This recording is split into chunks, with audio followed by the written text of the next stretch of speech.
Hello everyone and welcome to the new era on Agadmator's chess channel, where as of today all of my videos will be in 60 frames per second. Now I know what you're thinking, it's a chess channel, you know, most of the thing you see is a chessboard. It doesn't really matter if it's 30 or 60 frames per second.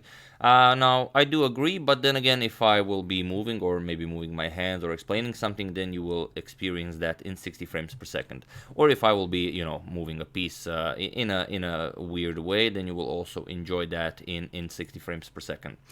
So that being said, we are here with a very nice game, Jose Raul Capablanca versus Benito Higinio Villegas, Argentinian chess master. We are still at the 1914 simultaneous exhibition that was held in Buenos Aires, Argentina. We already seen two games, and here in 1922, so some 8 years from this moment, Villegas will win the national championship held in Argentina. So he is a very strong player, and we do have some more information available about him.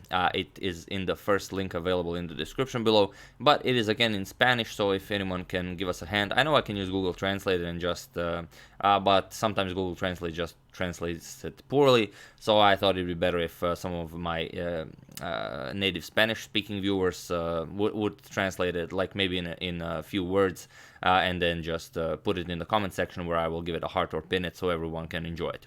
That being said, let's check out the game. I'm sure you're going to enjoy it. It's really a simple game, but a well-played game. So Capablanca has the white pieces. He opens with d4. We have d5, knight to f3, knight to f6, and now Capablanca goes for e3. This is the Colle system. We have c6 by black, bishop to d3, and now bishop to g4, pinning the knight.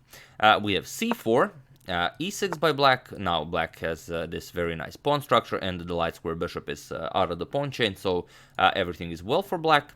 Knight b to d2, and now knight b to d7, also by Villegas.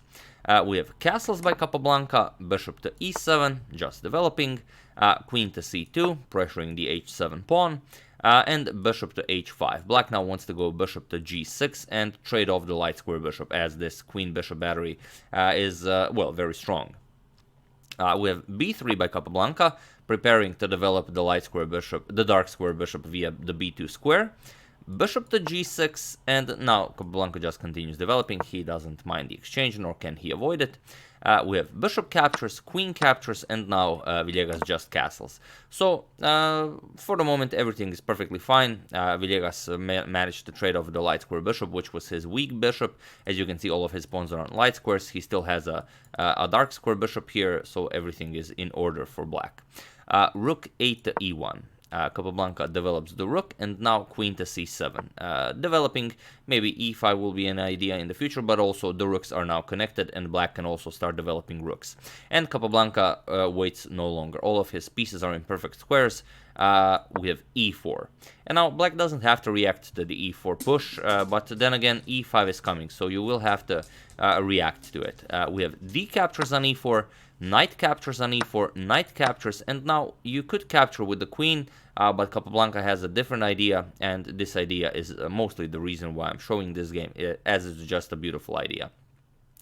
We have rook captures on e4 by Capablanca, bishop to f6 now, countering the effects of the bishop on b2, queen to e3 by Capablanca, and now comes c5. And of course, you cannot capture, as there's this tension between the two bishops, so here Capablanca has to figure out how to go about it.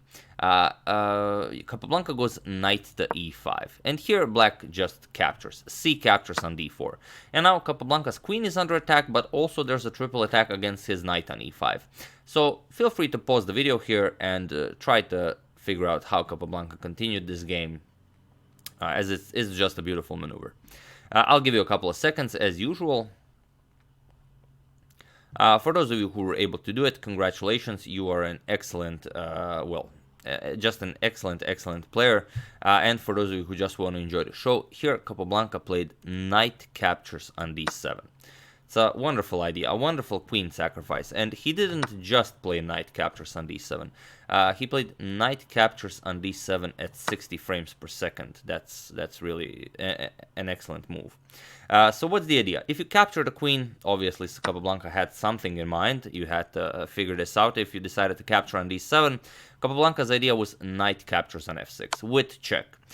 If the knight is captured, rook g4 check, king moves, and now bishop captures on f6.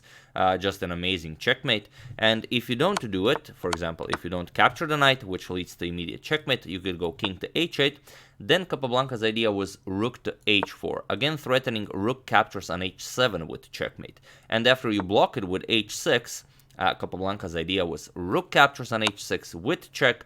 Only move is pawn captures, and now knight to e8 opens up a discovered check from the bishop to the king, and now white picks up the queen.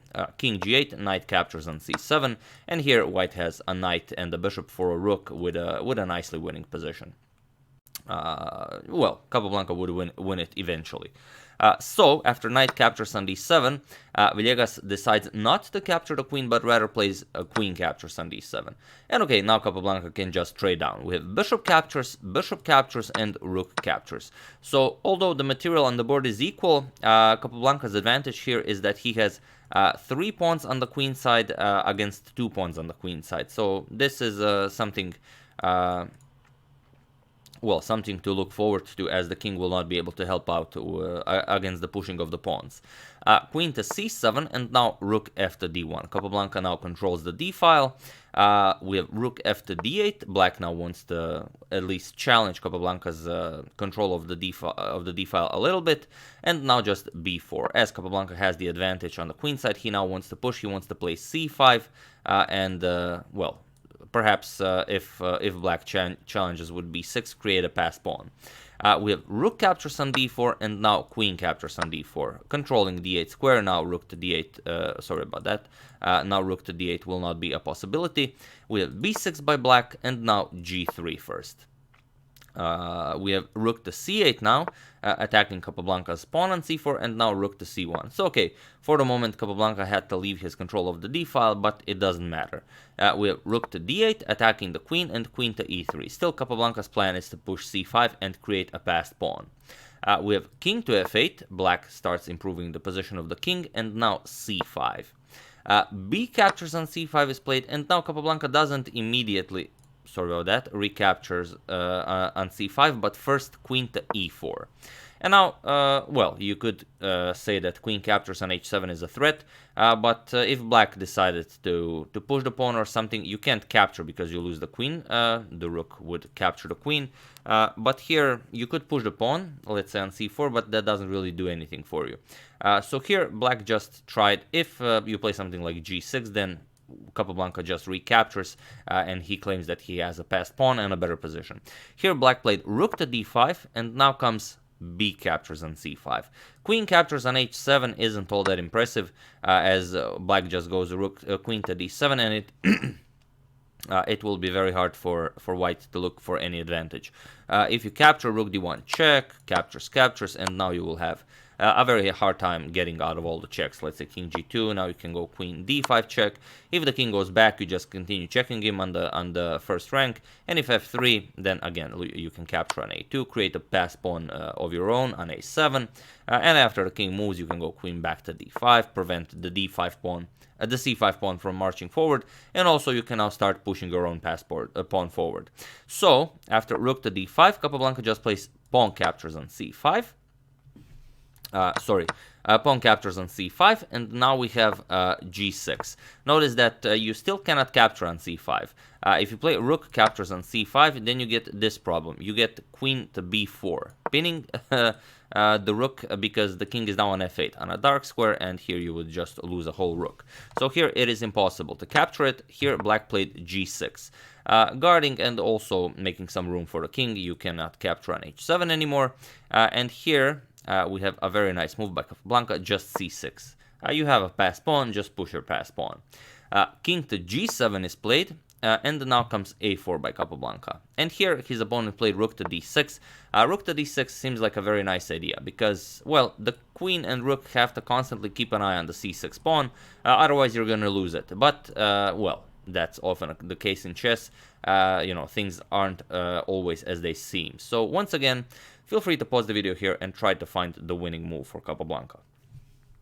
I'll give you a couple of seconds, you know, to give you a chance to decide whether you want to do it or not. So feel free to pause the video. For those of you who were able to do it, congratulations, you are an excellent pusher of passed pawns and winner of games. And for those of you who just want to enjoy the show, here Capablanca played queen to e5 check.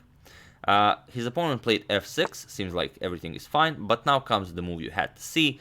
Queen captures rook on d6. That's all there was.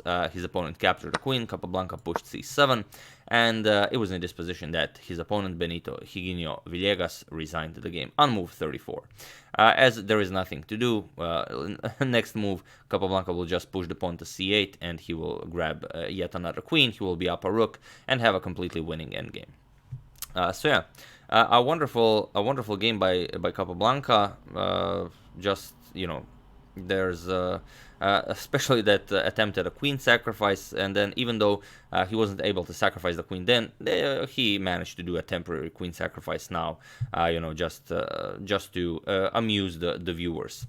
So yeah, that's the game. I do hope you enjoyed it. This will be the last game we'll be showing from this simultaneous exhibition. So here, we're gonna check up on what Capablanca did. Maybe I will show some more games prior to the 1918 Great Tournament of New York, where Capablanca will face some very strong opponents. One of them, famous Serbian Grandmaster Borislav Kostić, or Bora Kostić, as you know, people know him. So it will be a very enjoyable tournament. I'm sure you're going to enjoy it. But before that, we might check up on a few more games. We'll see how it goes. So yeah, once again, that's the game. I do hope you enjoyed it. I do hope you're enjoying, you know, 60 frames per second and everything.